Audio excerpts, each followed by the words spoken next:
tukaribishe katika kipindi chetu cha Afya Kwanza. Mimi ni Haji bin Abdallah. Kama ilivyo ada ya vipindi vyetu hivi ni kuweza kukupa taaluma ya mambo mbalimbali yanayohusu afya ya mwanadamu, inayohusu mazingira yake pamoja na yale yanayohusika katika mwili wake. Na leo tunaye tena Dr. Omar Mohamed Musa. Dr. Omar Mohamed Musa hapa leo amekuja kama ni mkuu wa madaktari walioko chini ya UTAHIZA. UTAHIZA ni umoja wa taasisi za hija Zanzibar. Kisha kusikia tu habari ya taasisi za hija na katika kipindi hiki cha Afya Kwanza na katika misimu hii ambayo tunakwenda nayo, basi fahamu kwamba tunakuja kuizungumzia maandalizi ya hija kiafya. Maandalizi ya hija kiafya. Kipindi hiki tulikiendesha katika wiki iliyopita, lakini leo tumekuja tena kwa ajili ya kukusanya maswali kutoka kwa wasikilizaji, lakini pamoja na kukusanya maoni mbalimbali. Kwanza nisiwe mchoyo, niweze kumkaribisha daktari naye aweze kuwasalim. Dr. Karibu sana na nikupe fursa kwanza kuwasalimia watazamaji.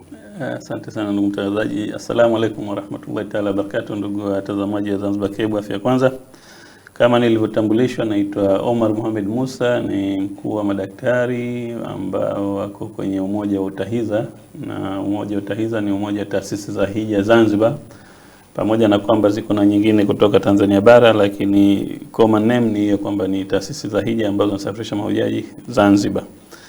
Na kama alivyotangulia kusema mtangazaji, ni kwamba mada leo ni maandalizi ya hija kwa upande wa afya. Kama tujuavyo, hija ina sehemu mbili kubwa, tunasema ni hali na mali. Sasa hapa kwenye hali ni siha, sisi ndio eneo letu kama madaktari kutoa elimu na kuwapa miongozo mbalimbali wale mahujaji watarajiwa ili waweze kujiandaa kikamilifu kiafya kwenda kukabiliana na ibada hii tukufu ya hija inshallah.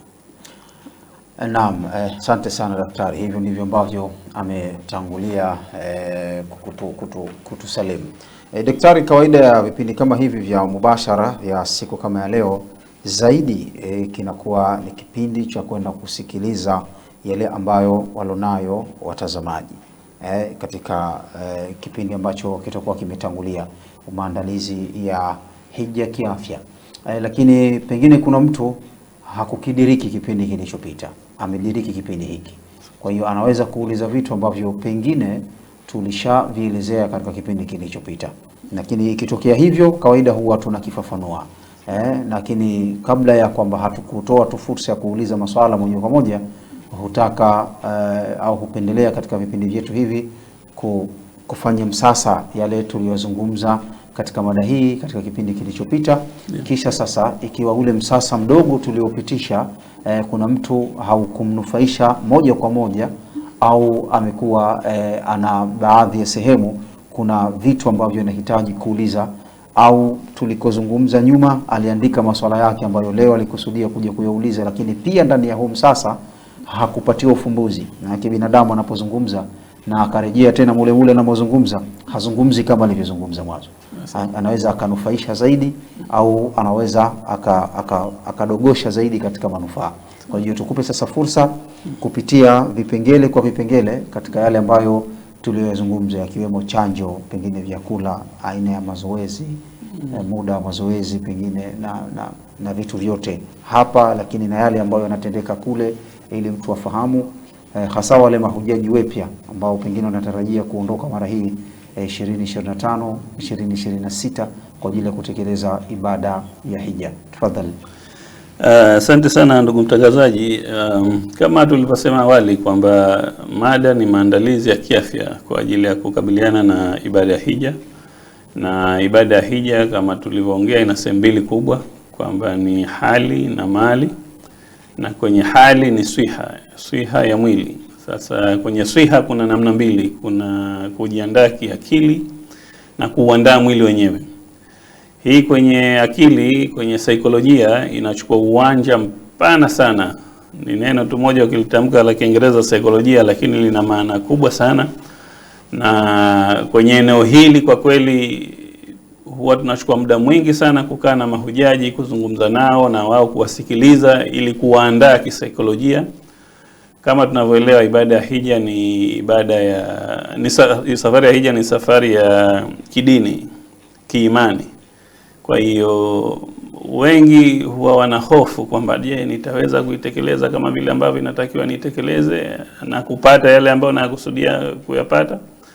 Sasa katika hali ya kawaida, binadamu wa kawaida lazima atakuwa na hofu na fikra na mawazo mengi. Kwa hiyo lazima pia tumuandae psychologically, kumweka tayari na kumpunguzia zile hofu na wasiwasi katika kujiandaa kwenye safari hii adhim ambayo wengi wetu basi hubahatika kwenda mara moja. Sasa kwenye eneo hili kama nilivyosema ni eneo kubwa, na kwenye kipindi kimoja haitoshi kusema kwamba unaweza kumwandaa huyu hujaji mtarajiwa kwamba psychological tayari atakuwa yuko sawa. Ni session ambazo zinahitaji kurejea. Lakini pia kwenye eneo hili na mashekhi nao huwa wanatusaidia sana wakati wakitoa zile semina za hija ambazo kwa sasa kila taasisi inayosafirisha mahujaji tayari imeshaanza semina hizi. Lakini pia hawa madaktari huwa tunakutana mara kwa mara kuambizana kwamba kwenye eneo hili lazima tuwajenge kisaikolojia mahujaji na kuwapunguzia wasiwasi na hofu, na hata ikikaribia au ikifika ile safari basi kwa kiasi fulani ajihisi kwamba hana wasiwasi wa safari. Na kwenye eneo hili kubwa ni safari ni ya kiimani. Kwa hiyo haina haja ya kujitia hofu sana na mawazo mengi sana. Tunamwelekea Allah, tunamkabidhi yeye. Mara zote tunatakiwa tufanye hivyo. Kwa hiyo hakuna namna mtu kuanza kujitia hofu na wasiwasi na kuwaza mambo mengi sana, hapana. Tunaenda kwa Allah, tumwelekee yeye ndio kila kitu. Yeye ndio muweza kila kitu na ndio mwenye kutuwezesha. Kwa hiyo mahujaji hawapaswi kukaa na kuanza kufikiria sana, mimi nitaweza, mimi nitakuwa hivi, mimi nitakuwa hivi. Katika hali ya kawaida ni sawa kama binadamu, lakini sizidi tena ikawa ni ugonjwa wa kukufanya kwamba sasa hata yule ulivyo naanza kubadilika kwa kufikiria hili. Kwa hiyo ni watake mahujaji kwamba kwenye eneo hili wajiandae safari, washatia nia, wamwelekee Allah na wamkabidhi yeye, wamuombe yeye kwa kila hali kuhakikisha kwamba hii safari inafanikiwa. Lakini pia kama nilivyosema mashekhe semina zinaendelea, kwa hiyo inshallah kila tukipata wasaa na nafasi basi tuwe tunawajenga kisaikolojia mahujaji wetu kusudi kuweka katika hali ya utayari kukabiliana na ibada ya hija. Wengi wanakuwa na hofu sana. Kwa hiyo ukikaa nao hivi mmoja ukizungumza nao unajua ni kwa kiasi gani ile hofu ambayo wanayo. Kwa hiyo tukikaa tunazosikiliza wao na sisi tunawapa yale ya kwetu, mwisho wa siku alhamdulillah tunafika sehemu kwamba na wao wanakuwa tayari kukabiliana na ibada ya hija. Lakini kwenye maandalizi pia ni maandalizi ya mwili. Ibada ya hija harakati zake nyingi ni kutembea kwa miguu. Na kutembea huku kwa miguu unakuwa na msongamano wa watu, jua mara nyingine inakuwa kali, joto kali. Ni tofauti kidogo na hapa nyumbani unatembea watu wawili watatu, lakini kule ni magrupu ya watu, msokotano, msongamano, huyu kakukanyaga, huyu kakusukuma. Sasa mwili kidogo inatakiwa uwe na stamina. Mwili kuwa na stamina ni pamoja na wewe kujiandaa. Na maandalizi hasa tunayotaka ni kutembea kwa miguu. Haina ulazima kwamba mtu akabebe vyuma, pande ngazi 100 sijui wapi kukimbia, hapana. Wewe tembea kwa miguu kadiri unavyoweza kutembea kwa miguu. Hilo ndio zoezi ambalo mara nyingi tunalihimiza. Na ndivyo harakati za hija zilivyo. Kwa zaidi ya 90% basi ni matembezi ya miguu. Sasa ikiwa hujajiandaa mapema ukasubiri tu siku 2-3 au wiki 2-3 safari imekaribia ndio ukaanza kufanya mazoezi, mwili utakuwa haukubali. Hili lazima tulianze tangu mapema. Na kwenye kulianza tusiwe na pupa. Anza kidogo kidogo. Usije ukataka siku moja umalize kilomita 5 au 10, hapana. Anza leo nusu, kesho moja, kesho kutwa utaongeza kidogo. Hata ikifika safari alhamdulillah kwamba wewe kilomita 5-10 unaenda bila wasiwasi. Kwenye hili eneo lazima tuhimizane kwamba mahujaji wafanye mazoezi ya kutembea kwa miguu. Hakuna namna, kwa sababu ibada ya hija ni harakati zake ni matendo ya kutembea kwa miguu. Nafikiri tunaona kwenye TV siku hizi alhamdulillah kila kitu kinaonekana. Tunafanya ibada ya umra, tunafanya ibada ya hija na matendo yote ni kutembea kwa miguu. Mara chache ndo utokea watu wakaenda akapanda gari kutoka sehemu moja kwenda nyingine, lakini ibada kama ibada ni matembezi ya miguu. Kwa hiyo kadiri mtu anavyoweza kutembea kwa miguu asijikisie. kwamba mimi nafika kilomita 3 sasa basi mimi nafika 5. Hapana, wewe tembea kadiri unavyoweza. Manake kadiri utakapokuelezea, ukifika kule utaona labda daktari wako hakukueleza uhalisia wenyewe ukoje. Ni masafa marefu, na kama nilivyosema hali inakuwa hivyo. Mara nyingi inakuwa hali ni ya joto, msokotano wa watu, huyu kakukanyaga, huyu kakusukuma, watu wenye akhlaki tofauti. Mwingine kakukanyaga hata kuomba radhi, mwingine kakukanyaga hata hana habari, anaenda na shughuli zake kama kawaida. Sasa wewe si ukisukuma kidogo tena unaanguka, unapesuka mwili kidogo, lazima na wewe wewe umeuandaa kidogo kukabiliana na ile mikiki. Maandalizi mengine ambayo mara nyingi kwa tunazungumzia ni hii, inaingia pia kwenye saikolojia. Unaenda kuishi sehemu ambayo ni makutano ya watu kutoka maeneo mbalimbali. Kila mmoja na tabia yake, kila mmoja na akhlaki yake, kila mmoja na dini anavyoifahamu. Kwa hiyo inahitaji subra. Na subra hii itaanza hata tangu hapa, kabla hata hatujaondoka. Hapa tutakutana na watu tofauti tofauti, uanze kuzoeana nao. Kule ukifika watu kutoka nchi mbalimbali, lugha tofauti, pengine hata lugha mfahamiani, kakukosea, basi muombe radhi kwa lugha ambayo ataweza kufahamu na yeye. Lakini na wewe pia ujiandae kwamba unaweza ukakosewa na mwingine, akikuomba radhi pokea, hajakuomba radhi basi msamehe, maisha yaendelee. Lakini pia ni kujiandaa kwa upande wa vyakula. Tuna vyakula vyetu tulivyovizoea hapa Zanzibari, kule kidogo inaweza ikawa tofauti. Ndio hiyo subra tunasema, si siku nyingi, wiki 3 hadi wiki 4, basi tustahimili kidogo na kujiandaa kisaikolojia kwamba kile nilichozoea kukila sasa pengine itakuwa sikipati, lakini ni kwa ajili ya Allah na ni kwa muda mchache, basi tuweke nia hiyo na subra.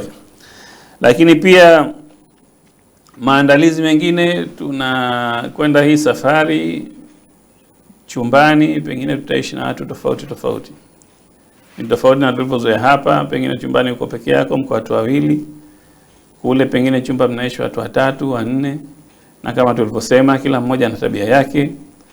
Unaweza kaona kama ni mambo rahisi, lakini mara nyingine si rahisi. Nilitoa mfano muda uliopita kwamba mara nyingine mwingine anapenda alale na taa, hawezi kupata usingizi ikiwa taa haiwaki. Lakini mwingine ukiwasha taa hawezi kulala. Sasa na nyote mko chumba kimoja. Sasa msipokuwa na subra na uelewano, unaweza kuta usiku nzima unapotea, mmoja ananyanyuka kuzima, mwingine anawasha, mwingine anazima, mwingine anawasha. Itafika asubuhi hamjalala. Kwa kitu ambacho labda unakiona pengine, lakini ndio hivyo, nakwambia mimi siwezi kulala bila taa. Kwa hiyo tujiandae katika mazingira kama haya, akili tuiandae kwamba tutakutana na vitu vingi vya tofauti ambavyo tumezoea hapa nyumbani. Sasa ikiwa hukujiandaa mapema, unaweza ukaanza kuropoka au kuongea vitu ambavyo sivyo sawa, ukajikuta unaharibu ibada yako. Hili lote pia linaingia kwenye eneo la afya. Kwa hiyo lazima haya maandalizi tuyatilie maanani. Na kwa hali inavyokwenda kwa sasa, kama nilivyosema, taasisi nyingi zimeshaanza semina zake za hija. Kwa hiyo maelekezo tunaopewa na viongozi na madaktari wa taasisi, basi inshallah tuyafanyie kazi. Na maandalizi mengine ni kwenye eneo la chanjo. Hii chanjo ni kwamba kwa kawaida hapa Tanzania tuna chanjo 2 mara nyingi za safari tukisafiri nje, chanjo ya homa ya uti wa mgongo na homa ya manjano, kitaalamu tunasema meningitis na yellow fever. Hizi ni maarufu. Lakini pia mara nyingine tunapokea maelekezo na miongozo kutoka mamlaka ya Saudia kulingana na wakati. Kwa mfano kama kipindi ambacho kulikuwa na mlipuko wa corona, tulikuwa tunachanja chanjo ya corona ambayo kwa sasa hatuchanji. Lakini pia kuna na chanjo ya homa ya ini ambayo wametuletea kutoka mamlaka ya Saudia, kwa hivyo na hii tunakuwa tunachanja. Na kwenye hii chanjo ya homa ya ini tunawataka mahujaji watarajiwa waanze mchakato wa kufuatilia hii chanjo mapema, kwa sababu chanjo hii ina dozi 3 na kila baada ya dozi moja kwenda nyingine kunakuwa na muda wanakupa, pengine wiki 3 mpaka wiki 4. Sasa kama hukuanza mapema kuchoma, itafika safari pengine umechoma dozi 1 au 2, itakuwa hujakamilisha zote dozi 3, na ni muhimu ukamilishe zote dozi 3. Na chanjo nyingine kama nilivyosema inalingana na wakati, na kila tukienda mbele, ikiwa Wasaudi wakiona kuna haja labda nchi fulani kuchanja chanjo hii kabla ya kuingia Saudia, wanatuletea yale maelekezo na miongozo na sisi kama madaktari au wenye taasisi za hija basi tunasimamia kwa karibu kuhakikisha chanjo hizi mahujaji wanazipata. Na alhamdulillah kwa kushirikiana na Wizara ya Afya kitengo cha chanjo wanatupa mashirikiano makubwa na mazuri ya hali ya juu kuhakikisha kwamba mahujaji wote wa Zanzibar wanaondoka hapa wakiwa tayari wameshachanja chanjo stahiki.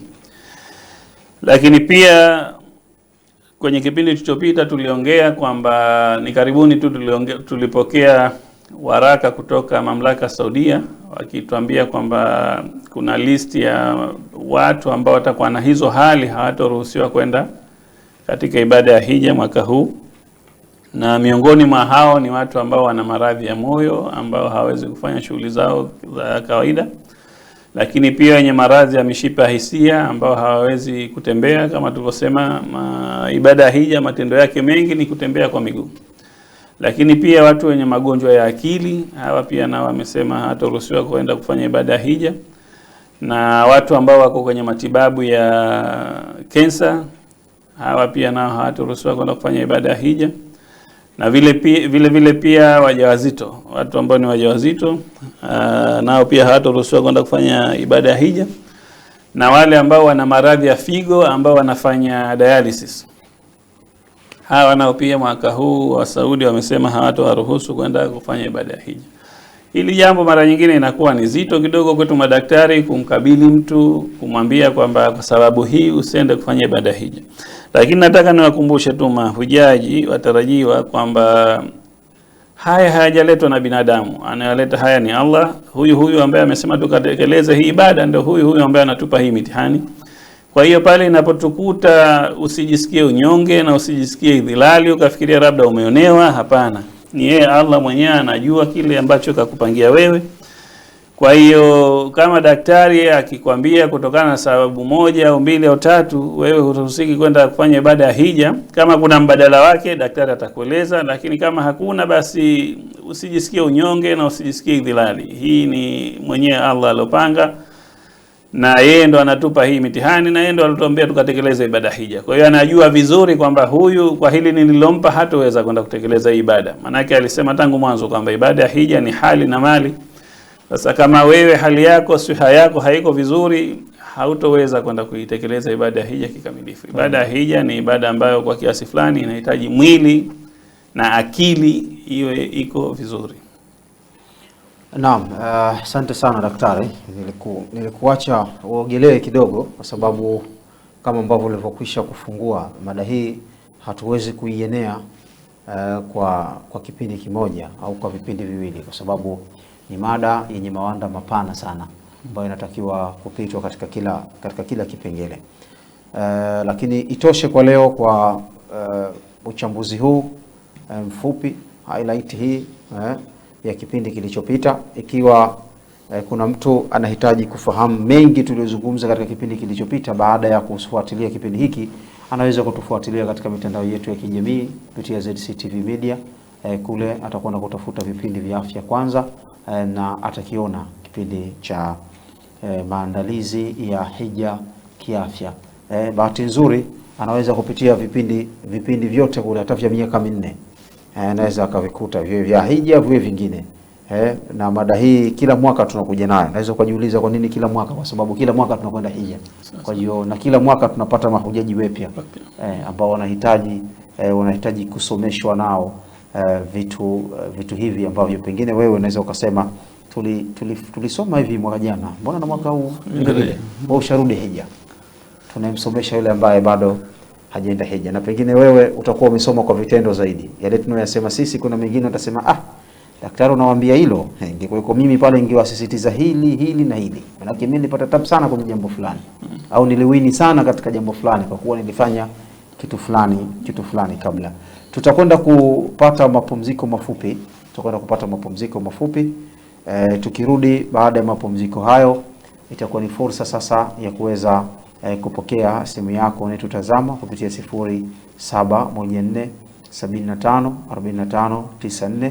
Ndio nambari ambayo utakuja kutupigia 0714 75 45 94. Baada ya kukukariria namba hizo, tukapate mapumziko yetu ya afya tip. Tukirudi baada ya mapumziko tutakuja kupokea simu yako. Usiondoke. Anaitwa Yusuf Said Sefu, ni mkazi wa Mwembe Shauri. Kitu cha kwanza ninachozingatia na afya yangu ni kupima afya yangu kabla sijaenda, na kupata washauri walioenda huko katika ibada ya hija, wakinieleza hali ya hewa ya huko, na nikienda kwa madaktari wanieleze hali ya hewa ya huko. Kupata hali ya hewa ikawa nzuri na afya yangu ikiwa nzuri, inshallah nitaenda kweli, kwa sababu ni kijana na umri wangu ni mzuri kwa kuenda kule hija, kwa sababu umri wanapoenda kule umri mkubwa, na kutokana na hali ya hewa na kule masuala ya ibada kule ni mzunguko mkubwa hivi na hivi, unakuwa tofauti na mie nilivyokuwa umri wangu. Umri wangu unaruhusu kwenda, na afya yangu alhamdulillah mpaka sasa hivi nzuri. Alaikum wa rahmatullahi wa barakatuh. Mimi naitwa Rabia Abdulhamid, mkazi wa Mwemberikunda msikitini. Pite uende hospitali ukafanye vipimo. Yani kuna vipimo vingi, unapimwa macho, moyo, masikio, yani vipimo general body. Uhakikishiwe kwa utaweza, yani una nguvu, utamudu na utaweza kutokana na afya yako. Huyu ana hivi, ataweza kumudu jambo hili, la sivyo hawezi kumudu, itabidi hutoiweza safari, kwa sababu kuna mambo mengine huyawezi. Utakuwa yana nguvu, pengine una nguvu, afya yako si nzuri, na kule kuna msongamano wa watu, lazima una ubavu kidogo na nguvu, itakuwa unataka, lakini itakuwa pengine afya yako si nzuri, itabidi usende. Lakini la, Mwenyezi Mungu akujalia umepita kwenye vipimo vyote, sasa kheri, safari unayo, uwezo unao na afya unayo, Mwenyezi Mungu atakujalia safari utakuwa nayo. Kuna taasisi lazima madaktari. Madaktari wapo, unapima. Unakwenda Mnazi Mmoja, nafikiri ni vipimo vingi wanavitakia vya hospitali, pengine ni Mnazi Mmoja uhakika. Mnapima kama nilivyosema, mnapima general body. Unajulikana afya yako iko sawa vizuri, utakuwa upo katika mstari. Naam, mahujaji watarajiwa hao wakielezea namna gani na wao wanajiandaa kiafya kwa ajili ya kwenda kutekeleza ibada ya hija. Nimefurahi sana hasa yule wa mwanzo alipozungumza kwamba licha tu ya kwenda kupima, anawafuata mahujaji ambao wamerejea pekine mwaka jana na kutaka kujua kuna kitu gani kikubwa yeye anahitajiwa kujiandaa nacho, lakini pia na kuwafuata madaktari wamshauri kitu gani anatakiwa kufanya. Kwa hiyo manake hapa anachukua elimu ya tiba kwa madaktari, lakini anachukua na elimu ya tiba kiuzoefu. Kuna muda daktari anaweza kukushauri mambo kidaktari, lakini mzoefu anaweza kukushauri mambo kimazoea. Asante sana. Kupitia 0714754594 ni muda wako sasa. Ni siku nyime ambayo upo katika line, kwenye line. Asalamu alaykum wa rahmatullahi wa barakatuh.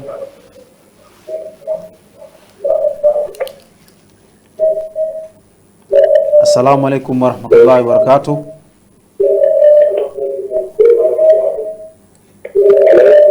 Tafadhali punguza sauti ya redio yako tuweze kusikilizana, au sauti ya TV yako.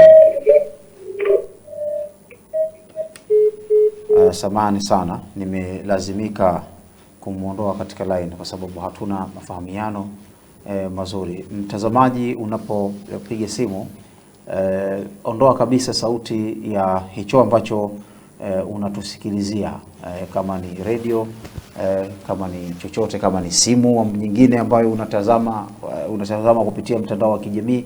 Lakini kitu cha kwanza, ondoa sauti kabisa ama punguza sauti, na mimi na wewe tutasikilizana kupitia hiyo simu ambayo unanipigia kwenye line. Assalamu alaykum wa rahmatullahi wa barakatuh. Assalamu alaykum. Wa alaykum assalam wa rahmatullah. Ni sauti ya nani kutokea wapi?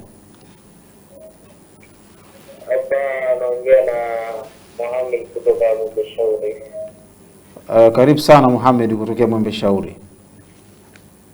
Nilikuwa namuuliza shekhe kwamba ikitokea mfano labda amejalia kuchukua kiumbe wake hapo kwenye hija, inakuwa yani wanazika huko huko au wanarudisha mwili wake unapotokea? Asante sana, tukushukuru. Shukuru sana ndugu yetu Muhammad. Swali lake liko wazi kabisa. Nakusanya kwanza maswali. Takriban takusanya maswali 5 ya awali ikiwa yatatimia, na ikiwa tukiyatazama yatakuwa hayahitaji vipindi viwili, maana panaweza pakaulizwa swala moja tu lakini fafanuzi yake ikahitaji vipindi viwili na si kimoja. Kwa tutapokea maswala 5.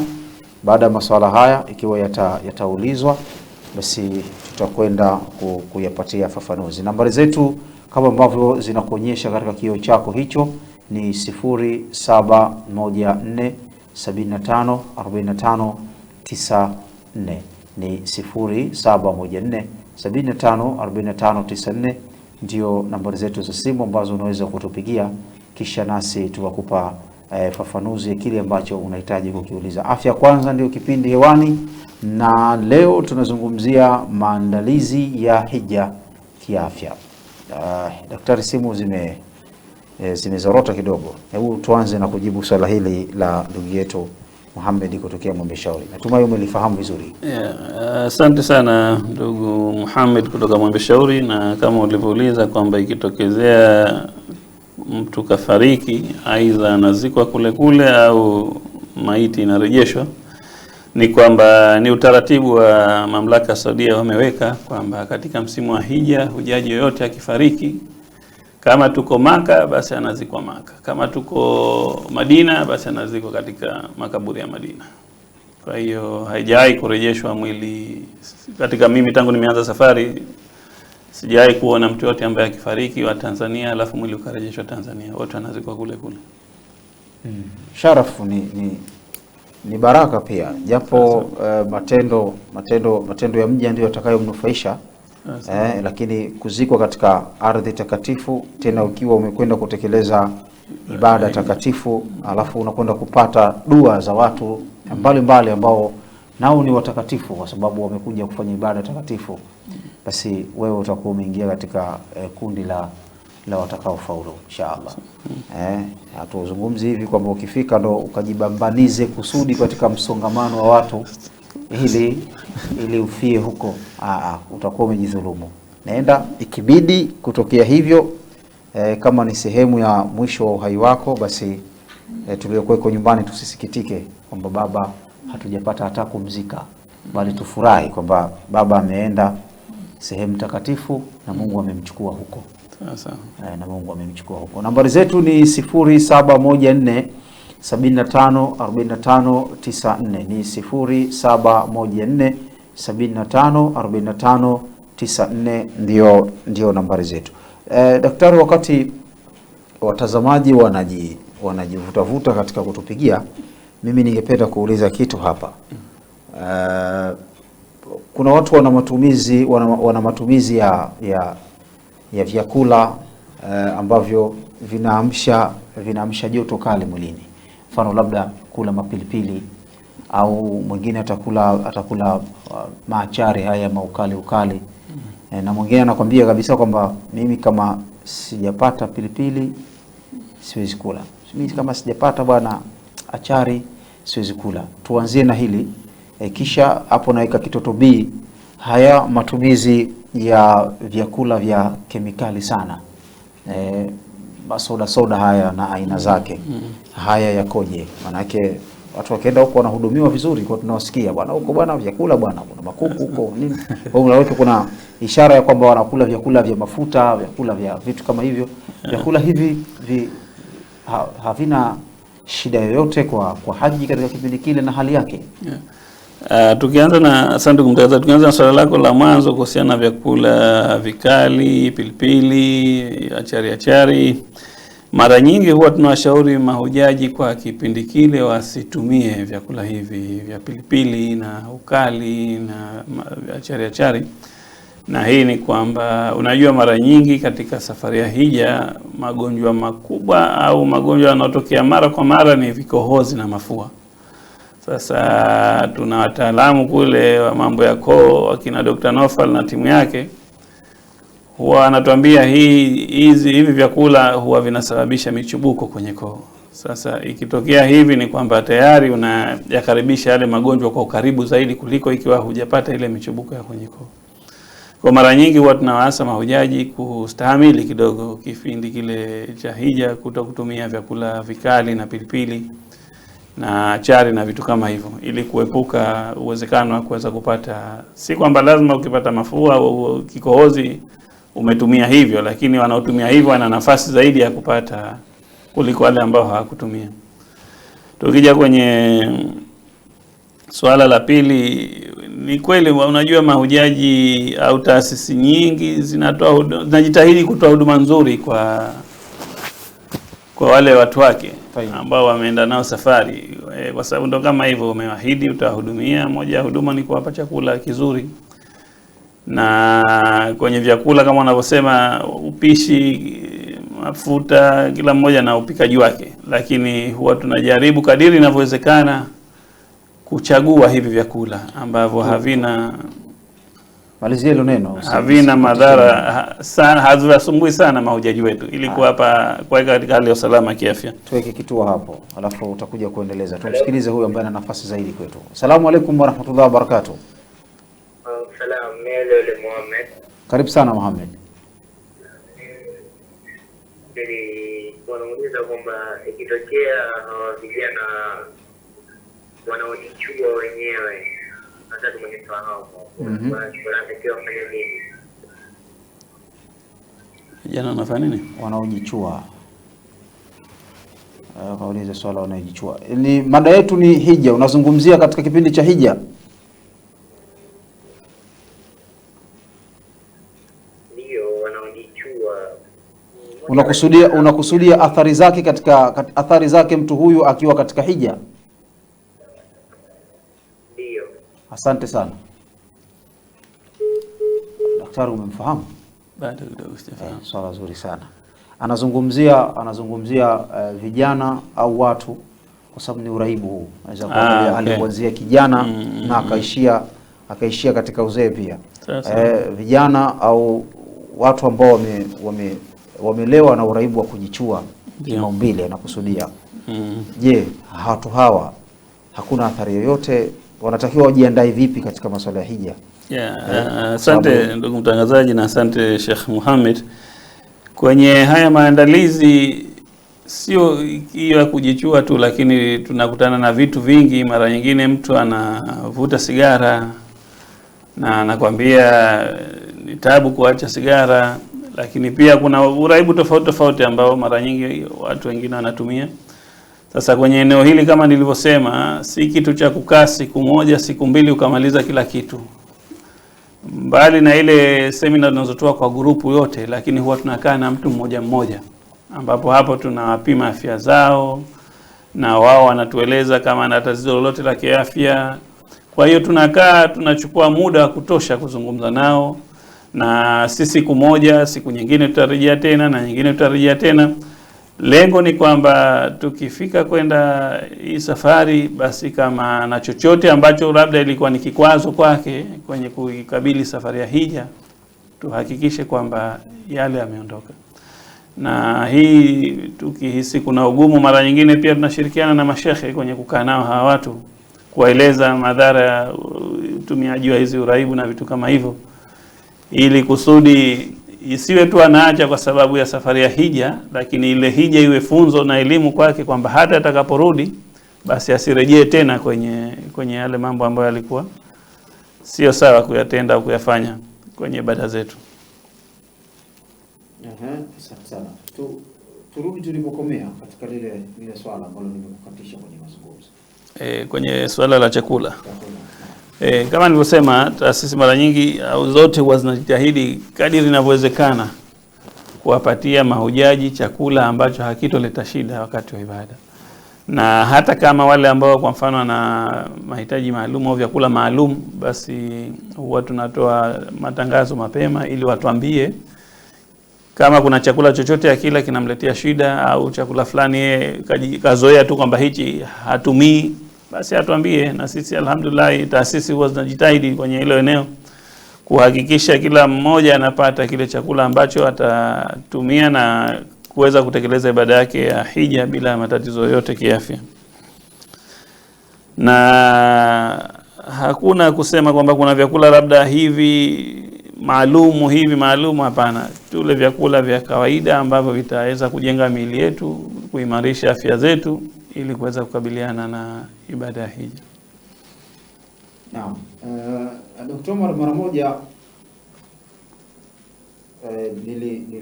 niliwahi kidogo kumsikia mtu na akataka kunishauri, yani akataka nimshauri. Hebu leo hapa tushauri wasikilizaji.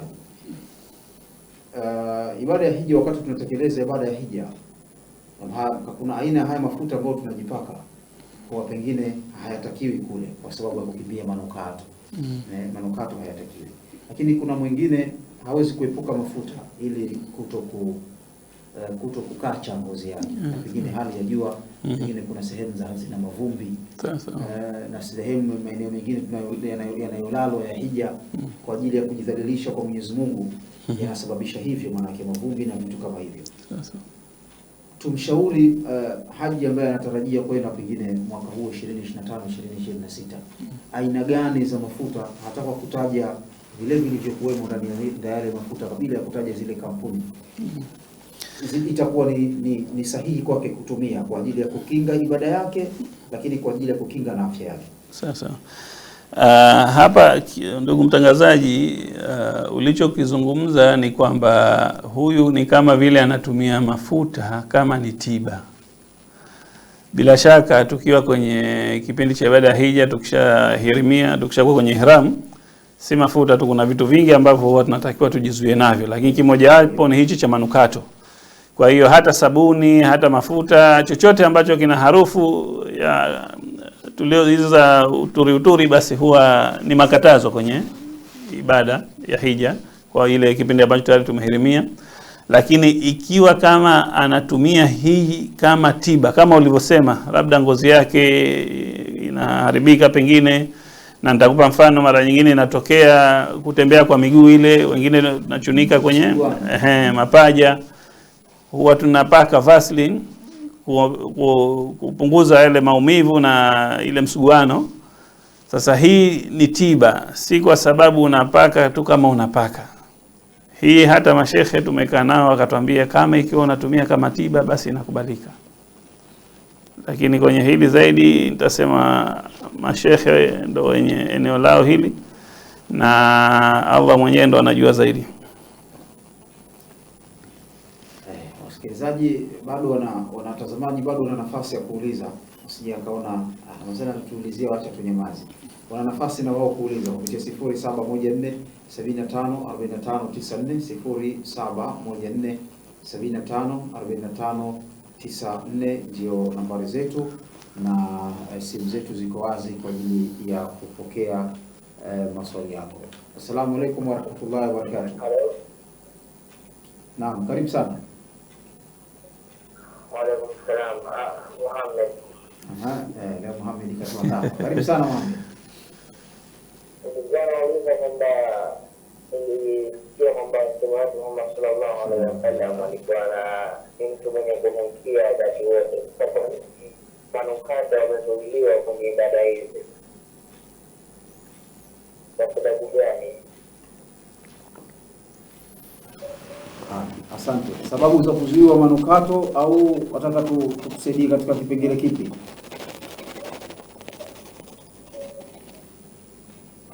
Sababu za hizo zuiwa manukato, kwa sababu Mtume sallallahu alaihi wasallam alikuwa ananukia wakati wote, nimesikia. Asante sana, tukushukuru. Ameuliza swala hapa. Daktari tutamuuliza, tushasikia. Sasa ana nafasi ya kujibu, manake swala lake kidogo limetoka nje ya afya. asante. Na leo hatuna mwalimu hapa. Mwalimu ni wapi mwalimu leo? Kawaida vipindi hivi kwa kuna mwalimu, lakini ni kipindi cha pili hiki mwalimu anakuwa amekosekana kutokana na dharura binafsi. Kwa hiyo tumekosa ile swala, tutaliweka katika kibano, tunaweza kuja kulipatia ufumbuzi katika kipindi kingine ikiwa daktari atakosa jawabu, kwa sababu si tu daktari lakini na mwalimu pia anahudhuria semina, ameshakwenda hija mara kadhaa, lakini amewahi kulisikia katika mawaidha ya mashekhe akisema. Karibu mwalimu. Asante ndugu mtangazaji. Kama nilivyosema, kama katika maelekezo na miongozo ya ibada hija, tukisha hirimia si manukato tu, lakini kuna vitu vingi ambavyo huwa haturuhusiwi kuvifanya, na ukikifanya ni kwamba umeharibu ibada yako. Nitakupa mfano. Tunaenda na watu ambao ni mke na mume, lakini tukisha kuwa kwenye ihramu, basi kwa kipindi kile huwa haruhusiwi kukutana kama mke na mume. Na katika hali ya kawaida unaweza kushangaa kwa nini mtu na mkewe basi. Sasa ndivyo miongozo ya hija ilivyoletwa na ilivyokuja, na sisi tumeipokea hivyo, na utekelezaji tunatekeleza hivyo. Sasa kwa sababu gani hasa manukato yamezuiliwa hapa? Kama ulivyosema, sina jawabu. Tulihifadhi swala lake, nafikiri siku tukiwapata hawa walimu basi watatupa elimu zaidi juu ya hili. Asante Sheikh Mohamed. Asante sana, tukushukuru sana daktari, lakini kwa kumtoa tu hofu, kuna swala hapa aliuliza kwamba Mtume yeye alikuwa ananukia lakini manukato yamezuiliwa. Baada ya kupokea simu hii nikikumbuka naweza nikaeleza kitu. Asalamu alaykum wa rahmatullahi wa barakatuh. Asalamu alaykum wa rahmatullahi wa barakatuh. Kwenye line. Asalamu alaykum. Wa alaykum salaam. Ni sauti ya nani kutokea wapi? Ni sauti ya Unguja kutoka Kibunja hapa Mwangani. Karibu sana. Nilikuwa nataka kuuliza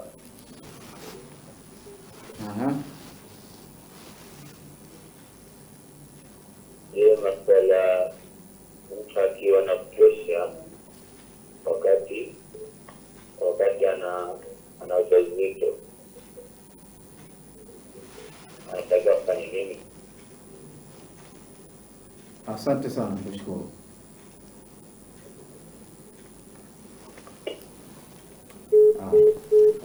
Shukuru kauliza hapa, mtu ana pressure na ana ujauzito. Nimetoka kidogo katika masuala ya hija, lakini kwa kuwa tunaye daktari, kama anaweza kutusaidia atatusaidia hili pia, na kama hajaweza kutusaidia tukija siku za afya ya mama mjamzito kumbuka swala lake. Sasa asante Sheikh Haji. Sema kama mtu ana pressure na ujauzito afanye nini? Kama mama ana ujauzito na anapima pressure iko juu, basi ni vizuri akimbilie kliniki ya mama na mtoto mapema, na kama inawezekana hata asisubiri ile miezi 4 ambayo ndio anaanza kwenda kliniki. Ile ni ikiwa uko katika hali ya kawaida, lakini kama una pressure tayari na ni mjamzito, ni vizuri ukawahi kliniki mapema, ukamweleza daktari mapema, ukaanza utaratibu wa matibabu mapema. Asante sana. Pia umeweza kumsaidia na mshampa ushauri. Na swali lake lilikuwa afanye nini? Akimbilie kituo cha afya. Tayari fafanuzi hapo nafikiri daktari imetolewa. Ahmed alikuwa na wasiwasi. Mtume alikuwa ananukia. Alafu manukato kule manukato ni kitu ambacho unajitia cha ziada. Lakini swala lake la Mtume kunukia alikuwa yeye mwenyewe ananukia. Sasa hujakatazwa kunukia hija. Umekatazwa kujitia manukato. Na kama kuna mtu naye atakuwa jasho lake linanukia, wacha nukie. Wewe kujiongeza kitu cha ziada cha kunukia ndio kinakatazwa. Sasa lakini wewe kunukia kama ndo manake ni nature yako, uhalisia wako kwamba Mungu kakuumba wewe jasho lako linanukia, hayanukia. Sasa kwa sababu lakini kitu kingine ni mtoe wasiwasi. Hata tunapofunga tunakatazwa kupiga mswaki, tunasema kwa kwetu sisi, au kuswaki, wengine wanatumia lahaja hiyo, sawa, au kubrush meno baada ya jua kupinduka. Na mashekhe wanatuambia kwamba ile harufu ambayo inatoka katika kinywa cha mtu ambaye kafunga inapendeza zaidi mbele ya Mwenyezi Mungu kuliko harufu ya miski. Hata hili tunaweza tukalileta huko.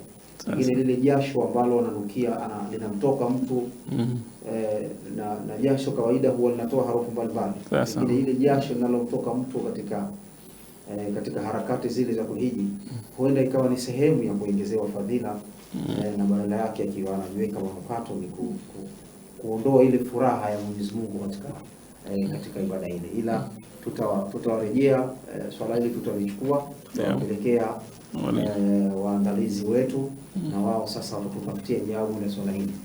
Kisi kuna haja ya kulileta katika kipindi kijacho, kitajibiwa, na wakihisi tulijibu kama sehemu ya afya chat, basi ama afya tip, tutakuja kulijibu kama sehemu ya afya. Daktari, bila shaka mnapokwenda kufanya ibada ya hija hutokezea watu wakaumwa, na wengine wakapitiliza kule kuumwa, ikawa hawawezi tena kubaki katika dhamana zenu. Sasa hatua gani mnazichukua mgonjwa anapoumwa, na hasa mnapoona sasa huyu kutokana na dhamana yetu imeshakuwa ndogo kubaki naye, pengine anahitaji vifaa vya uchunguzi zaidi? Sasa gani huwa mnachukua kwa mgonjwa aina kama hiyo? Yeah. Asante ndugu mtangazaji, na kwa swala lako labda nianze tangu sasa kwamba kama nilivyosema, sasa hivi tumeanza semina za hija. Kipindi hiki cha semina pia huwa tunatumia muda huu kuanza kuwapima mahujaji wetu afya zao. Vile vipimo muhimu vyote ambavyo tunaviona hivi kuna haja ya kuwapima, huwa tunawapima. Lakini wengine huwa tunaenda mbali zaidi. Kwa mfano, kuna watu tayari wana matatizo ya kiafya, kwa hiyo kwa mujibu wa lile tatizo lake yeye, pengine labda ana shida ya pressure, sukari au moyo, tunaweza tukaenda mbali zaidi tukafanya vipimo vingine vya ziada kuweza kumpima huyu hujaji. Lakini yote haya tunapata na sisi kujiandaa pia kama madaktari, kwamba tunajua tunaondoka na watu wenye hali ipi na ipi na ipi, tuondoke na kifaa kipi na dawa ipi tuondoke nayo kwa ajili ya kumhudumia atakapofika kule. Sasa kama unavyosema, mara nyingine inatokea ugonjwa unakuwa mkubwa zaidi, kunakuwa na ulazima wa kwenda mbele zaidi kimatibabu kwenye hospitali. Kawaida mamlaka ya Saudia huwa inatupa hizi huduma kwamba kila hoteli ambayo mnafikia, basi mwenye hoteli ana haki ya kuwapigia ambulance muda wowote ambao kuna dharura, na ambulance itakuja inamchukua hujaji kutoka hoteli na kumpeleka hospitali. Na akifika hospitali kikaguliwa, akishajiridhisha kwamba kweli ni hujaji, maana kuna zile identity ambazo zinamtambulisha kwamba huyu ni hujaji, basi anaanza matibabu kama kawaida bila shida na bila usumbufu wote. Na hata kama ni matibabu makubwa ya namna gani, basi wanamhudumia kadiri ambavyo Allah atajalia kuhakikisha kwamba wanamsaidia afya yake iweze kutengemaa. Kwa hiyo ni hivyo kwamba ikitokezea dharura au lazima kwenda hospitali, tunaenda hospitali, na mara nyingine wengine wanalazwa. Sisi tunaenda pale tukiwakagua na kuajulia hali zao, tukishirikiana na wale madaktari katika kumhudumia kuhakikisha kwamba afya yake inatengemaa. Na mara nyingi wagonjwa gani hasa huwa mnawapata katika kipindi cha hija? Nyingine ukitoa wale ambao tumetoka nyumbani tukiwa tuna uhakika nao huyu ana tatizo fulani, lakini mkiwa kule mara nyingi huwa mkichomoza wagonjwa wa aina gani? Kama nilivyosema, magonjwa maarufu sana kwenye safari za hija ni kikohozi na mafua, lakini hivi huwa ni vya kawaida ambavyo huwa tunapeana maelekezo sisi wenyewe na kutibiana sisi wenyewe, haihitaji kwenda hospitali kubwa. Magonjwa yanayotupeleka huko mara nyingi ni haya ya watu ambao na pressure zinaweza zikapanda, sukari zinaweza zikapanda kiasi kwamba tukashindwa kuitibu pale tulipo sisi, inabidi tumpeleke hospitali ende akatibiwe. Lakini pia magonjwa ya pumu pamoja na matatizo ya moyo, Hivi ndio mara nyingi ambavyo tunakutana navyo na vinatufanya tuwachukue hawa wagonjwa kuwapeleka hospitalini kwa ajili ya kuendelea na matibabu zaidi. Naam, daktari, kabla ya kufunga kipindi una ushauri gani? Upo ushauri wowote wa kiafya ili tuelekee kufunga kipindi chetu? Asante ndugu mtangazaji. Ushauri ni kwamba naomba ni washauri mahujaji watarajiwa kwamba wawe wawazi na wawe wa kweli. Unajua mara nyingine tunakutana na mtihani, kwa mfano nitakupa mara kadhaa ishatokea mtu ni mjamzito lakini hajasema kama ni mjamzito. Na atamuuliza, ataongea na daktari lakini hamwambii kama mimi nina ujauzito. Imetokea mara moja tumefika kule mtu kapata abortion wakati tuko Mina. Sasa fikiria yale mazingira ya Mina alafu mtu anapata abortion kwenye ibada ya hija. Sasa kwa kweli inakuwa ni mtihani kwa kila mtu, si kwako wewe tu daktari wala kwake yeye tu yule hujaji. Ni mtihani ambao mahujaji wote tukifika pale tunakuwa wote ni wa Tanzania. Kwa kweli ile hali inaleta shida kidogo kwa mahujaji. Kwa hiyo niwaombe mahujaji tuwe wawazi na tuwe wa kweli. Na juu ya hili mashekhe mtusaidie. Hii ni ibada. Sasa kama mtu anaanza kudanganya kabla hata hajaingia kwenye ibada, sijui ibada yake yote itakuwaje. Allah mwenyewe ndo anajua. Lakini hatutaki kudanganya wala kuhushi. Mwamkaa na daktari mueleze ukweli. Kama ikiwa kuna shida yoyote ya kiafya ambayo inakufanya usende safari hii pengine mwakani, inaweza ikawa imeondoka ukaenda mwakani, tuombe dua. Kama ni mjamzito ndo kama hivyo, pengine ushajifungua mwaka huu, mwakani inshallah kama si mjamzito utakwenda kufanya ibada ya hija. Sasa tusivifiche vitu hasa kwenye eneo la afya. Halafu tukafika kule ikawa ni shida kwa wengine. Niwaombe sana mahujaji watarajiwa, mkikaa na daktari mueleze A to Z kuhusu afya yako. Kama nilivyosema, kadiri unavyomueleza yeye daktari na mwenye taasisi wanajipanga waondoke vipi, wanajua na mtu ana hali gani, kifaa gani kinatakiwa, dawa gani inatakiwa, kurahisisha ibada yako wewe ikawe rahisi pamoja na wale wengine. Huo ndio ushauri wangu kwa mahujaji watarajiwa. Naam, asante sana, tukushukuru sana Dr. Omar Mohamed Musa kwa ushauri wako huo. Mtazamaji wa ZCTV, lakini wale wanaotufuatilia kupitia ZCTV Media, hii ndio hitamu ya kipindi chetu cha siku ya leo, ambapo ni kukumbushe tu katika kipindi chetu hiki cha Afya Kwanza, leo tulikuwa tukizungumzia maandalizi ya hija kiafya. Na kipindi hiki ni kipindi cha pili ambacho mara nyingi tunakuwa tunakusanya maswali na maoni mbalimbali kutoka kwa wadau wetu na wanaotusikiliza. Lakini leo itoshe kwa watazamaji huenda wametufahamu zaidi, ndio maana hatukupata maswala mengi ya kutuuliza, au hawakutufahamu kabisa kiasi ambacho kwamba wameshindwa pengine kuweza kupata ile sababu ya kuulizia. Maana ili uulize upate japo ufahamu mdogo ndio utapata sababu ya kuulizia. Lakini yote na yote tukushukuru ambaye umetumia muda wako vizuri zaidi kuweza kututazama katika kipindi hiki. Lakini shukrani za pekee kwa wale wote ambao wamepiga simu kwa kuulizia, liwe swala ambalo limehusu moja kwa moja maandalizi ya hija kiafya, lakini hata wale ambao wameuliza swala lililokuwa pengine si sehemu ya mada yetu, lakini kawaida huwa tunafungua milango kuulizwa swala lolote linalohusu afya. Na ikiwa tuna nafasi ya kujibu hilo kwa daktari mhusika, basi anajibu. Na ikiwa daktari mhusika si mhusika wa hicho ulichokiuliza, basi tunakibeba kama sehemu ya deni na tutakuja kukilipa siku tutakapopata wasaa na uwezo wa kulipa kile ambacho tutakuwa tumekipokea kwako kama ni deni. Lakini pia shukrani kwa timu nzima ya Afya Kwanza inayoongozwa na Dr. Nafal, lakini vile vile Zanzibar Outreach Program ndio ambao nao kwa namna moja au nyingine wanahakikisha kwamba wanaendelea kuvishikilia vipindi hivi na kutupatia madaktari, lakini vile vile kutupangia mada na vitu mbalimbali, na kila ambaye amehusika aliyekuwa nyuma ya kamera hii. Lakini kwa leo nikushukuru sana Juma Kado, Selemani Haji kuhakikisha nanyi kwamba tunaonekana na tunasikilikana kwa uwazi, bila kumsahau Bisiwa, naye pia anafanya jitihada kubwa kabisa kuhakikisha Afya Kwanza inaweza kuendelea siku hadi siku. nitakuwa mtovu wa shukrani nisipomshukuru Dr. Omar.